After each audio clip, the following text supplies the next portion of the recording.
Fala galerinha, beleza? Então vamos lá para mais um vídeo, né? Esse é a unidade 14, desculpa.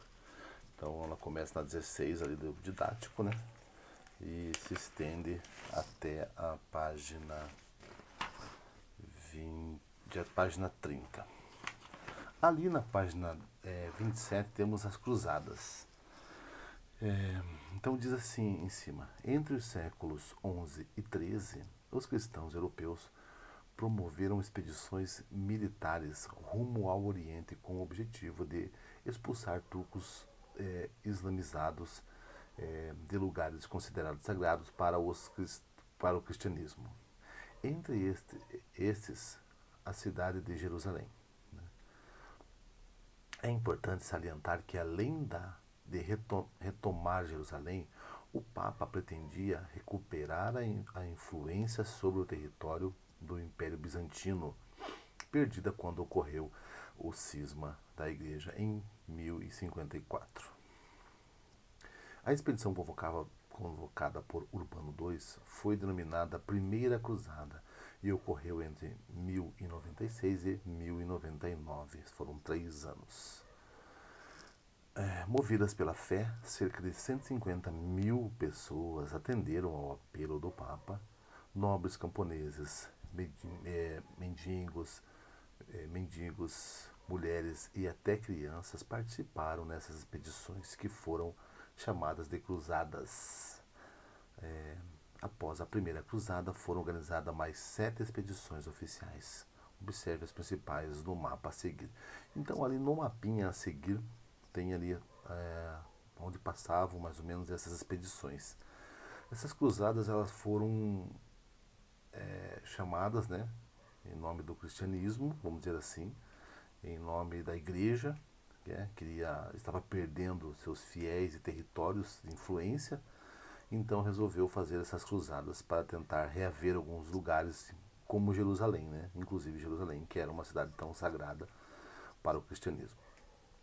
Então eram composto exército, as pessoas também faziam essas caminhadas, essas cruzadas, que depois, na verdade, era um exército com nobres, com pessoas de um bom nível social nesse período e que lutavam em nome da igreja, né? Lutavam com roupas, né? Com a cruz. Então é bem interessante, é uma fase muito bacana essa, né? Das cruzadas. Acho que merece um estudo, uma reflexão, assim, é bem bacana e um aprofundamento de vocês. Tem até filmes sobre esse período muito legal. Bom, essas expedições ali embaixo, né, na 27, essas expedições, livro didático, tá, gente? Só lembrando. Essas expedições também despertavam interesses comerciais de nobres e burgueses. A nobreza tinha o sonho de conquistar novas terras no Oriente, obter as riquezas e os tesouros guardados em Jerusalém. Aos burgueses interessava o ganho com a produção e a comercialização de embarcações, armas, alimentos e demais recursos necessários para realizar as campanhas militares. Ali na página 28 a gente continua, né? Então ali da quarta cruzada em diante, os interesses comerciais foram colocados acima dos interesses religiosos. Essa expedição não chegou a atingir Jerusalém, mas tomou Constantinopla em 1203. Então vejam que de 1093 até 203 foram várias cruzadas, né? Foram constantes assim. Se o plano religioso, as cruzadas não atingiram plenamente seu objetivo, no que diz respeito ao comércio, elas obtiveram um grande êxito, né? Então o comércio se deu bem nessas cruzadas daí. O religioso nem tanto. No contato entre os cruzados e os muçulmanos, foram estabelecidos alguns acordos diplomáticos entre Oriente e Ocidente. Tais acordos permitiram a circulação dos comerciantes ocidentais pelo Oriente, antes dificultada pelos muçulmanos. Então tinha uma dificuldade, né? Os muçulmanos não aceitavam esses mercadores ali, que agora com esses acordos a passagem para comércio ficou livre para eles. Assim, os comerciantes levaram para a região da Europa produtos que normalmente não eram fabricados lá. A maioria deles de luxo, né? Então nem todo mundo consumia, mas um grande grupo de pessoas com posse conseguia consumir, como perfumes, tecidos finos e joias. Comercializavam também as especiarias como a noz moscada, o cravo, o gengibre e o açúcar. A procura por esses produtos ajudou a reaquecer o comércio, atividade que declinou durante o período da Alta Idade Média, né? Então, as cruzadas estiveram diretamente relacionadas a um movimento de renascimento do comércio. Então, sim, intensificou esse comércio, né? Essas cruzadas ajudaram também a abrir, né?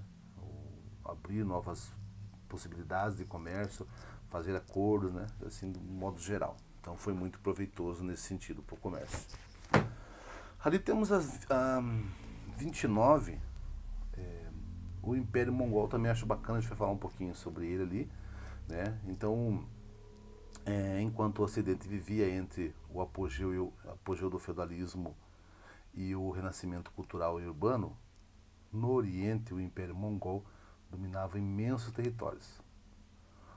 Os mongóis eram nômades acostumados a se deslocar para procurar vegetação para as cabras, as ovelhas e o gado que criavam e que eles serviam de alimentação.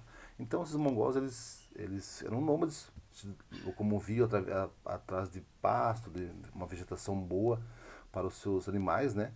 Que era a alimentação principal deles, ali a carne desses animais.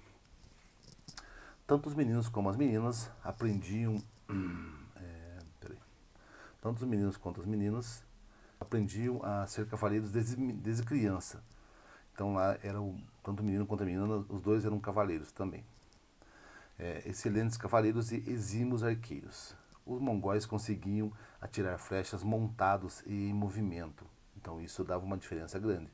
Além de se esquivarem rapidamente, deixando seus oponentes perplexos e no final arrasados. Então eles eram exímios guerreiros, né? Conseguiam atirar em cima do cavalo, então montados eles conseguiam lançar suas flechas, né? E esquiva também, né? Faz um trabalho de esquiva, de desvio de lança, de armas, até flechas, né? De modo geral. Quando os mongóis não estavam em guerra, dedicavam-se à atividade da caça, que servia como um treinamento para o manejo dos arcos. Sob o comando do Gengis Khan, né, o Império Mongol iniciou a sua expansão. Inicialmente, dominou parte do território chinês. O exército de Gengis Khan avançou ainda sobre territórios da Ásia Central, chegando à Índia e parte dos atuais Iraque e Irã. Quando Gengis Khan morreu em 1227, seu império se estendia da China ao Mar Cáspio e foi dividido entre seus 4 filhos, né? Então foi dividido entre seus 4 filhos.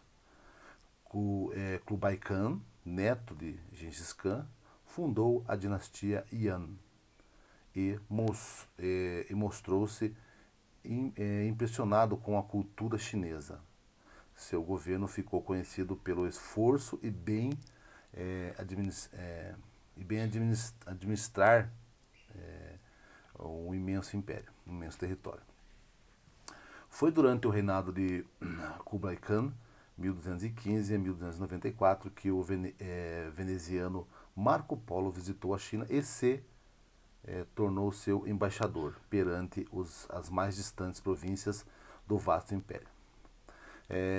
As narrativas de Marco Polo sobre esse período causaram descrença na Europa, pois ele contava, por exemplo, que os chineses usavam dinheiro de papel como se fosse ouro e prata, e que usavam pedra negra, no caso carvão, que queimava e produzia mais calor que a madeira.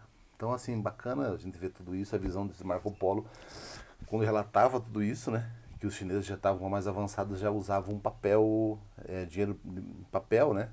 Então, papel moeda, né? Que se fala, o dinheiro tinha o valor era já com papel mesmo, né? Então, as pessoas eram fabricadas esse dinheiro num local definido, né? E ele tinha um valor como a gente usa hoje em dia. E o carvão também, né? O carvão já era usado para fazer o fogo, não só a lenha, né? Mas o carvão já no seu estado normal. Então são coisas assim também bacanas. Então esse Império Mongol foi um império muito grande, né? Então Gengis Khan deixou os filhos, foi dividido todo esse império que ele tinha, né? Ali tem a extensão do Império Mongol, naquele mapinha, em 1346. Tem toda essa extensão ali, tá? Pra mostrar.